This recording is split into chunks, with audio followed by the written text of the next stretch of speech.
El 27 de octubre de 1962, un oficial soviético de 36 años, llamado Vasily Arkhipov, tuvo en sus manos el destino de la civilización humana. Sus dos compañeros comandantes votaron sí al lanzamiento de un torpedo nuclear. Él votó no. Y por ese único voto, tú estás escuchando estas palabras ahora mismo.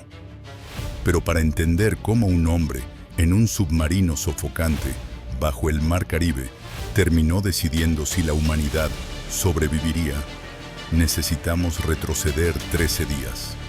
13 días en los que el mundo caminó sobre el filo de una navaja nuclear sin siquiera saberlo. Todo comenzó con una fotografía tomada desde 15 kilómetros de altura.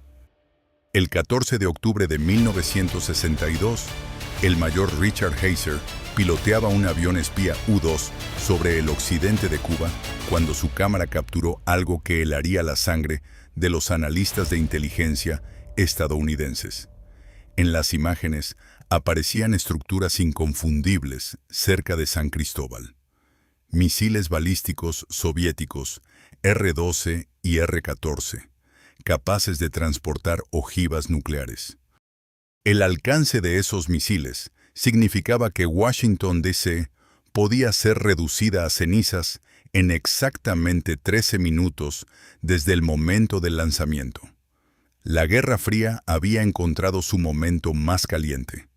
Estados Unidos y la Unión Soviética llevaban casi 2 décadas acumulando arsenales nucleares suficientes para destruir la civilización varias veces. Pero siempre había existido una barrera geográfica. Los misiles soviéticos estaban lejos, en territorio ruso. Ahora, de pronto, estaban a 140 kilómetros de Florida. Era como si tu enemigo mortal hubiera instalado una pistola cargada apuntando a tu ventana mientras dormías. El presidente John F. Kennedy fue informado el 16 de octubre por la mañana. Lo que siguió fue la creación inmediata del ExComm, el Comité Ejecutivo del Consejo de Seguridad Nacional. Un grupo reducido de los hombres más poderosos de Estados Unidos se reunió en secreto para decidir cómo responder.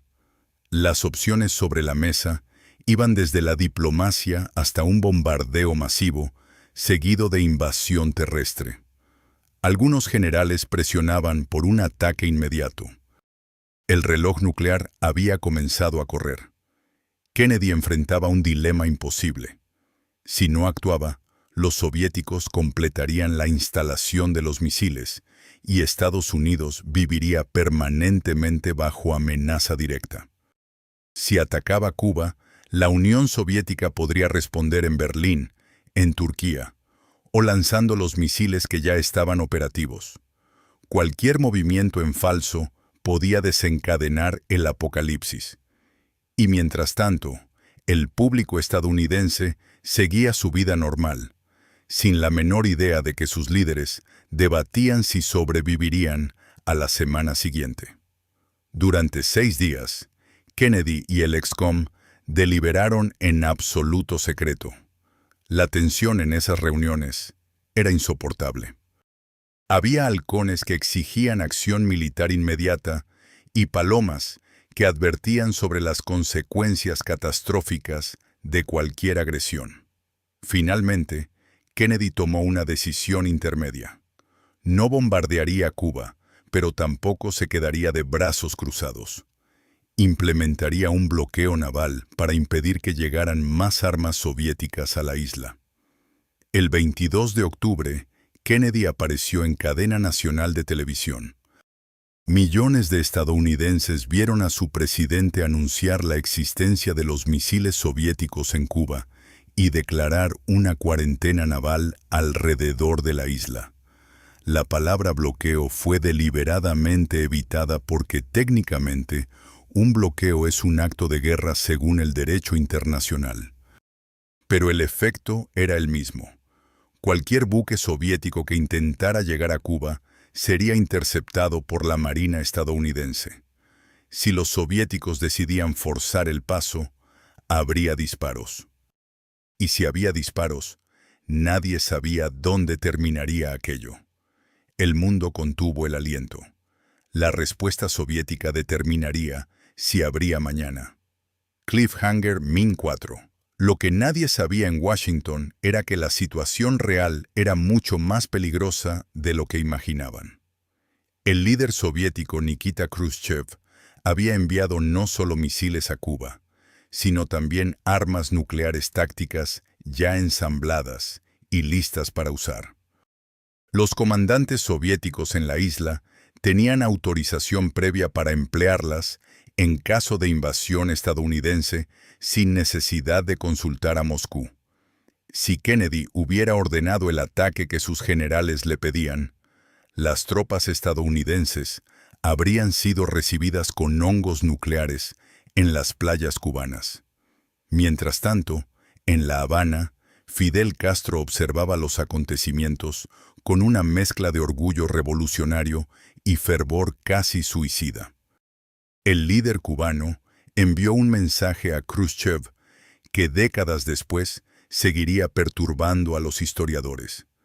Castro instaba a los soviéticos a considerar un primer ataque nuclear preventivo contra Estados Unidos si la invasión parecía inminente.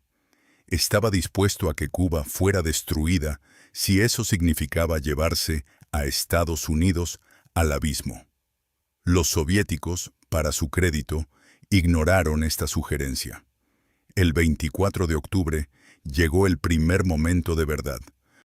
Buques soviéticos se aproximaban a la línea de cuarentena establecida por la Marina estadounidense. El secretario de Estado Dean Rusk observaba los informes de inteligencia con el corazón en la garganta.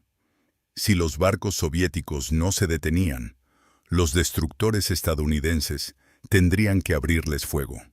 Y entonces, cuando parecía que la colisión era inevitable, los buques soviéticos se detuvieron. Algunos dieron la vuelta.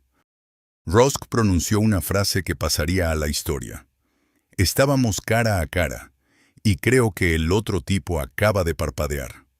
Pero la crisis estaba lejos de terminar. Durante los siguientes días, las negociaciones secretas entre Washington y Moscú avanzaban con desesperante lentitud mientras el mundo seguía al borde del precipicio. Kennedy recibía mensajes contradictorios de Khrushchev. El primero era conciliatorio, sugiriendo un acuerdo. El segundo era beligerante, exigiendo condiciones inaceptables. Nadie sabía si el líder soviético estaba jugando una estrategia o si había facciones enfrentadas en el Kremlin. Y entonces llegó el 27 de octubre, el día que los historiadores llamarían el Sábado Negro, el día más peligroso en la historia de la humanidad. Esa mañana, un avión U-2 piloteado por el mayor Rudolf Anderson despegó en una misión de reconocimiento sobre Cuba. Era la misma clase de vuelo que había descubierto los misiles 2 semanas antes. Pero esta vez, las baterías antiaéreas soviéticas en Cuba recibieron la orden de derribarlo. Un misil tierra-aire alcanzó el avión sobre el oriente cubano. Rudolf Anderson se convirtió en la única víctima mortal directa de la crisis. Su muerte elevó la tensión a niveles insostenibles. Muchos en el ExCom interpretaron el derribo como una señal de que los soviéticos habían decidido escalar el conflicto. Pero lo que estaba ocurriendo bajo las aguas del Caribe era infinitamente más aterrador, y nadie en Washington lo sabía. Cliffhanger Min 8. El submarino soviético B-59 llevaba días sumergido, perseguido por destructores estadounidenses. Las condiciones a bordo eran inhumanas. La temperatura superaba los 45 grados centígrados. El dióxido de carbono se acumulaba porque no podían emerger a renovar el aire. Los hombres se desmayaban en sus puestos. El capitán Valentin Savitsky estaba al borde del colapso nervioso. Y el B-59 llevaba a bordo un torpedo con ojiva nuclear. Los destructores estadounidenses sin saber que enfrentaban un submarino con capacidad nuclear, comenzaron a lanzar cargas de profundidad para forzarlo a emerger. Eran cargas de entrenamiento, diseñadas para señalar y no para destruir. Pero dentro del submarino, los soviéticos no tenían forma de saber eso. Para ellos, estaban siendo atacados. Savitsky, agotado, aterrorizado y convencido de que la guerra ya había comenzado, ordenó preparar el torpedo nuclear para el lanzamiento. En circunstancias normales, el capitán de un submarino soviético tenía autoridad absoluta para tomar decisiones de combate. Pero el B-59 no era un submarino normal. A bordo viajaba Vasily Arkhipov, comandante de la flotilla, con rango equivalente al del capitán. El protocolo soviético para armas nucleares requería el acuerdo unánime de los 3 oficiales superiores. El capitán Savitsky votó a favor del lanzamiento. El oficial político también votó a favor. Vasily Arkhipov votó en contra. Se desató una discusión furiosa en el puente de mando. Savitsky gritaba que estaban siendo atacados, que la guerra había comenzado, que morirían de todas formas si no actuaban. Arkhipov mantuvo la calma. Insistió en que debían emerger y evaluar la situación antes de iniciar una guerra nuclear. Finalmente, su voto prevaleció. El submarino emergió. No hubo lanzamiento. El mundo nunca supo lo cerca que estuvo de terminar esa noche. Al día siguiente, 28 de octubre, Khrushchev anunció públicamente que la Unión Soviética retiraría los misiles de Cuba. A cambio, Estados Unidos se comprometió públicamente a no invadir la isla. Pero había otro acuerdo, este secreto. Kennedy aceptó retirar los misiles Júpiter estadounidenses estacionados en Turquía, misiles que apuntaban al territorio soviético. La crisis había terminado. El mundo respiró aliviado sin comprender cuán cerca había estado del final. Las consecuencias de esos 13 días transformaron la geopolítica mundial. Washington y Moscú establecieron una línea de comunicación directa, el famoso teléfono rojo, para evitar que una crisis futura escalara por falta de comunicación. Al año siguiente, las 2 superpotencias firmaron el Tratado de Prohibición Parcial de Pruebas Nucleares, el primer acuerdo de control de armamentos de la Guerra Fría. La humanidad había mirado al abismo y había decidido dar un paso atrás. Rudolf Anderson fue condecorado póstumamente y enterrado con honores militares. Vasily Arkhipov continuó su carrera naval en silencio, sin que nadie supiera que había salvado al mundo, hasta que los archivos soviéticos fueron desclasificados décadas después. Murió en 1998, prácticamente desconocido. Solo en el siglo XXI comenzó a recibir el reconocimiento que merecía como el hombre que evitó el apocalipsis.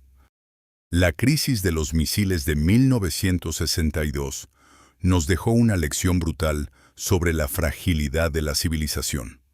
Durante 13 días, el destino de miles de millones de personas dependió de las decisiones de un puñado de hombres bajo presión extrema. Y en el momento más crítico, todo se redujo a un solo voto en un submarino sofocante bajo el Mar Caribe. Un voto que nadie conoció durante 40 años. Hoy, 60 años después, las armas nucleares siguen existiendo. Los arsenales son más pequeños, pero siguen siendo capaces de terminar con la civilización. Y la historia de octubre de 1962 nos recuerda que la paz nuclear no está garantizada por tratados ni por tecnología, sino por las decisiones de individuos en momentos de crisis. Decisiones que pueden ir en cualquier dirección. Si esta historia te hizo reflexionar sobre lo frágil que es el mundo que damos por sentado, el canal Oráculo Histórico tiene muchas más historias que cambiaron el destino de la humanidad. Algunas terminaron bien, otras no tanto. todas merecen ser conocidas.